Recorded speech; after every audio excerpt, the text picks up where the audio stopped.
Alors, correction du pluriel de ce matin. Un chien, ça devient des. Le 1 devient des chiens. Et qu'est-ce qu'il y a au bout de chien? Un S. Est-ce qu'on voit jusqu'au bout? Je pousse un petit peu. Le chocolat. Le, ça devient les.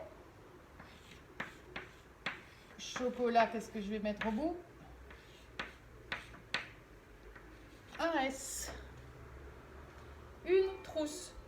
Une trousse, ben celle-là, celle-là, celle-là, celle-là, celle-là, n'importe laquelle. Ça devient des. Un et une devient des trousses. Qu'est-ce qu'on met au bout de trousse?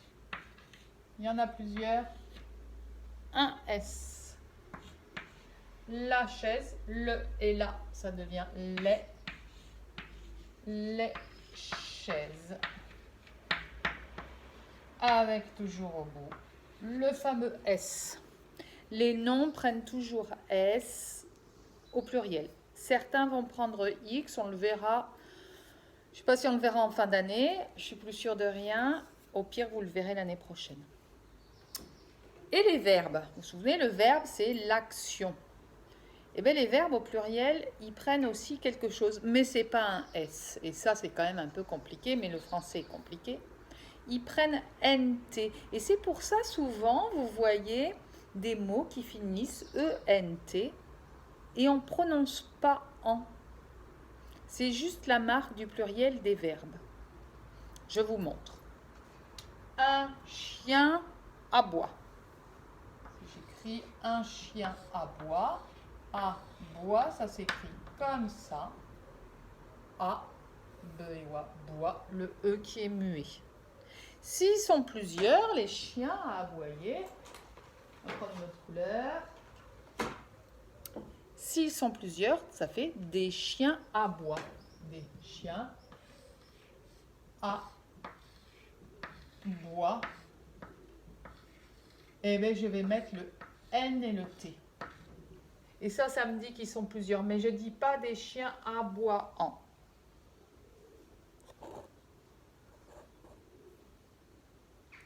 On refait ici. Le chocolat sent, par exemple, sent bon. Le chocolat sent. Alors, sent, c'est comme ça. Si j'ai plusieurs chocolats, je vais dire comment? Les chocolats sentent bon. Donc, on va mettre sent, ah non, en violet.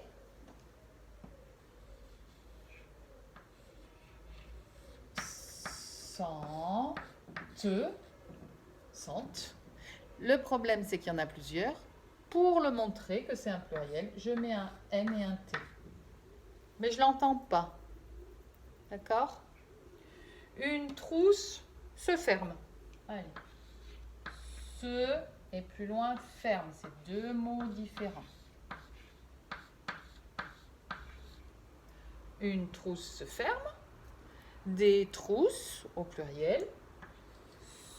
Alors celui-là, il ne va pas bouger. On le met qu'une fois, le NT, et on va le mettre sur le dernier mot.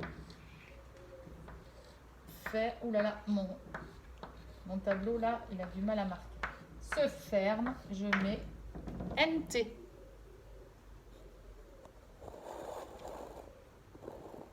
Faut viser. Et le dernier, tiens, la chaise plie. La chaise plie. Ou la chaise casse. Les chaises plient, pareil. Mais E-N-T. Voilà. Ça marque le pluriel des verbes. Alors, des fois, le en se prononce, des fois, il ne se prononce pas. Et dans ce cas-là, il ne se prononce pas. Vous avez juste à savoir ça pour la lecture, pour comprendre que vous n'avez pas à le prononcer. Quand vous écrivez, c'est bien d'y penser, bien sûr, mais bon, on vous le demandera surtout au CE1. Voilà, on arrêtera là pour le pluriel.